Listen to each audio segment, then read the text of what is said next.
Жаңы эле биз МВДдан в качестве свидетеля суралып чыктык. Биздин атыбызга көрсө ГОБдун жетекчиси Азамат Исраилов МВД министринин атына биздин үстүбүздөн арыз жазыптыр. Акыркы чыгарылган видео тууралуу ал жерде билесиздер, Какчекеев деген кызматкер өзүнүн астындагы кызматкерлерден акча чогултуу боюнча сөздөрү айтып видео факты бар, чыгарганбыз. Ал кызматкер өзүнүн брачкасы 9 жыл мурун Толоев болот деген коррупция боюнча кармалган.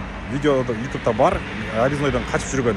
Ошондой эле ал кызматкер кантип азыркы күнгө чейин өзүнүн бир тууганы коррупция боюнча кармалып жатса, МВД кызматкери болуп иштеп жүрөт. Жана ошондой эле бул видео чыккандан кийин кызматтык иликтөө булар жүргүзүшкөн экен. 2021-жылкы видео ноябрларда тартылган экен примерно. Бирок бүгүнкү күндө ал тескерисинче повышение болуп, азыр мына главный управлениеда, отдел розыскада иштеп жатат.